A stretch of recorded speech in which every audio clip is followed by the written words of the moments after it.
My vision be like if you close one eye and then half close the other one and blur it up a little bit, and you can imagine what that's like.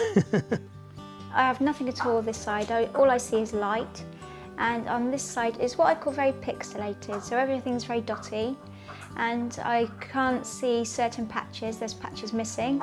I mean, sometimes when I'm looking at things, all I can say is if you're looking at a bright light and then you look away, can you imagine what that's like?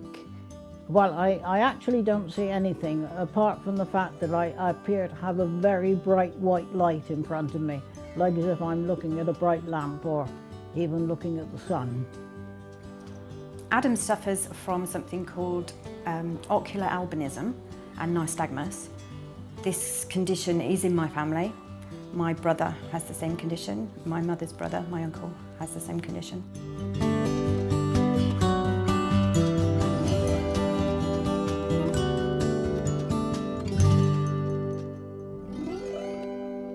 I don't think the modern world has a clue what people with disabilities go through. I think sometimes the support's great, sometimes it's lacking, and it needs to be consistent around every hospital.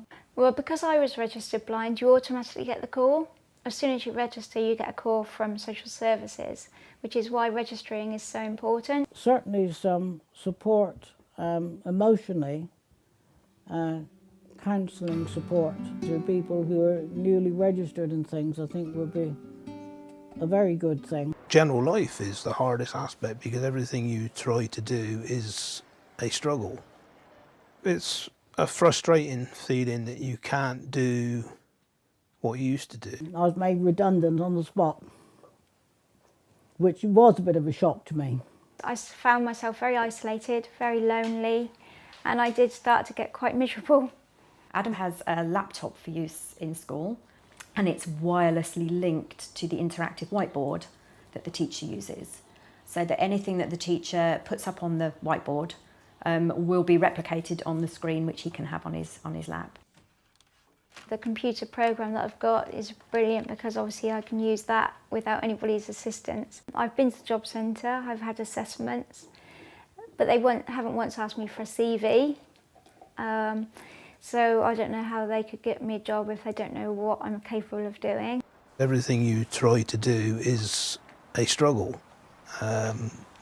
Even just walking down to the town or to the shops, because you have obstacles that you can't see,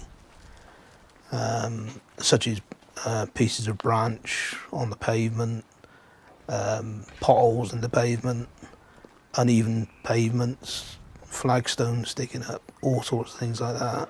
A bit apprehensive of crossing a road because the speed of which some of the cars come down through on the main road, you could have 2 or 3 in a row, and the bigger problem now is some of the hybrid cars which you can't hear. Well done, good girl. Find the bus. There's a few major concerns that I've got when I've been out and about, and one of them is the pavements. A lot of paving slabs which are raised, they're not very well maintained. The crossings have got tactile stones on the end of them, and therefore I'm sort of able to use them. When a road layout changes, then I need to know either through guide dogs or RNIB or the Wiltshire Blind Association that it has changed. Otherwise, I am not aware of it, and I have been knocked over. I like to get about on my own and do my own thing. I don't like to bother my wife about it. The school have been great. Adam is now statemented with the help of the vision impairment team, which means he gets 20 hours of teaching assistant time a week, which is absolutely plenty for what he needs. In general, we always find a way around things.